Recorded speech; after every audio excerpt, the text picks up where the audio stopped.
thing on the woo! So you see how we do it here on a Saturday. This is what it's about to be. Roc Nation isn't just a record label, it's an untouchable shadow empire. For years, Jay-Z has positioned himself in circles where power protects power. Why do you think his name pops up in the Epstein files? It's not just about the parties, it's about the access to the absolute top. This level of influence reaches into politics and the judiciary, creating a shield that the average person can't even touch. This is one of the most fascinating leaks from the Epstein files that nobody seems to be talking about. It's an email from wealthy shareholder and owner of the Barclays Center, Jay Staley, to Jeffrey Epstein himself, at a time when people in Sao Paulo, Brazil were in the streets protesting their government. Jay Staley says, "You want to know why the US is not Sao Paulo? Watch the TV ads on the Super Bowl. It's all about hip blacks in hip cars with white women. The group that should be in the streets has been bought off by Jay-Z." Now that is a fascinating admission. They are saying that there is a conscious effort by the ruling class to use the entertainment media to replace black radicalism with black neoliberalism. They are admitting that people should be rising up against them, but they're not because they're distracted by bread and circuses and chasing money and celebrity. As my friends at the Gray Zone point out here, Jay-Z was actually brought in during Occupy Wall Street to push for black capitalism as a replacement to revolution, pushing the slogan "Occupy all streets" rather than "Occupy Wall Street," as he himself was getting involved in investing and becoming part of Wall Street. And let's not forget about his relationship with Diddy, the Epstein of the rap game. As we can tell, there's no expense being spared. We had a black billionaires lunch. Yeah. You understand? Right. And we here together, and we're going to keep staying together. We getting tighter. You know what I'm saying? And united we stand. And ain't nothing else to us. These guys are pawns of the ruling class who are allowed to be as wealthy and famous as they are because they play an important role in suppressing radicalism. It's time that poor and working class people of all colors unite against the elite who are keeping us under their boot. Check out the links in my bio if you want to learn how to do so. They control the narrative through elite PR and high-level legal resources that most artists will never have. Alright. Remember when Jay-Z said this? I think we've passed kneeling. Let me play it again. But this time, look at the reaction of the lady sat just behind him. The reason why she's worried about how Jay would respond is because she's the CEO of Roc Nation. But in her former life, she was a federal informant.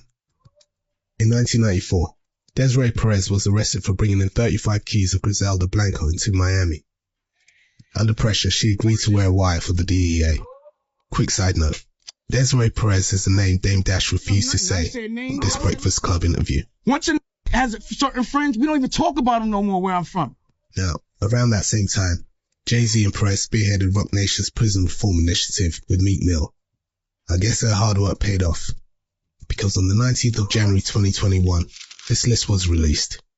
Desiree Perez's criminal past had just been wiped clean by the outgoing president, Donald Trump.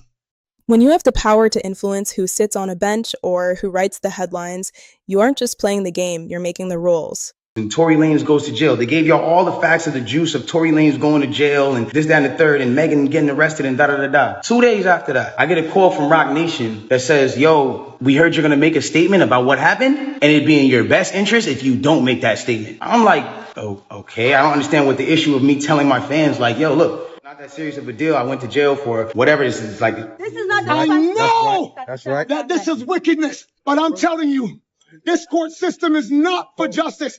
It's about wins and losses, and they do dirty to do whatever they can. I got some names that I want to call: Alex Spiro, Desiree Perez, and the whole wicked system of Roc Nation, including you, Jay-Z. Yes.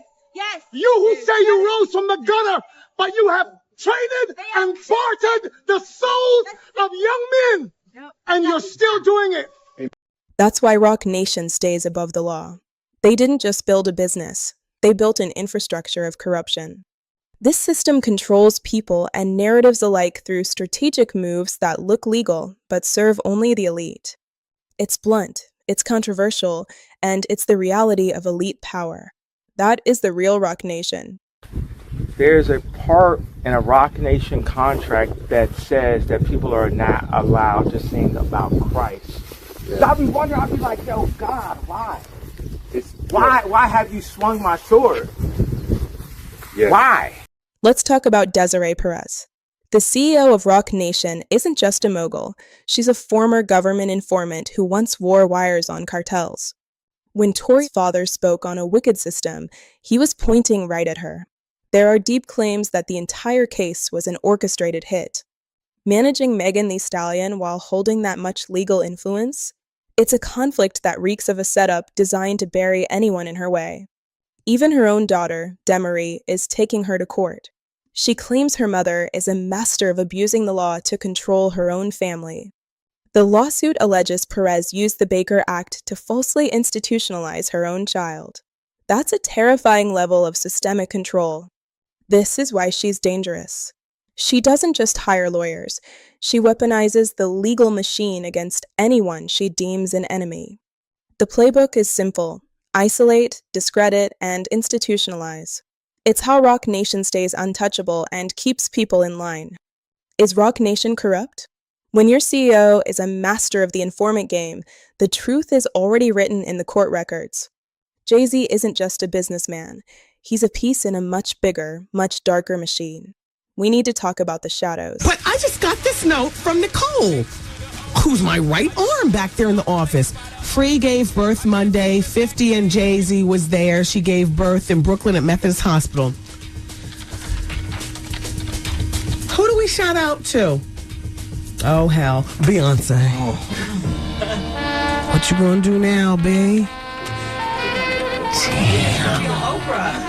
What? She's gonna be on Oprah today. No, but she's gonna be talking about whether she's pregnant on Oprah. She damn sure is not gonna talk about whether her fiance or boyfriend or whatever, you know, planted one in the next broad. Damn. Was it a boy or a girl? Oh, we're twins. Oh. I try to bust a nut, he bust a nut. And what about the children? Multiple people have claimed he's their father, but those stories get buried by the same legal machine we've discussed. Then there's his close friendship with Diddy. When you see who he's aligned with, the picture of the elite start to get very clear. The Times Square casino deal? In my opinion, it looks like a massive operation for laundering money and consolidating power right in the open. But here's the real kicker. Jay-Z might just be a small pawn. He's rich, sure, but someone way higher is pulling his strings. The truth is out there if you're willing to look. Don't forget to like and subscribe for more deep dives. Yeah. I've been crawling through the dirt so long. Every step felt like a broken song.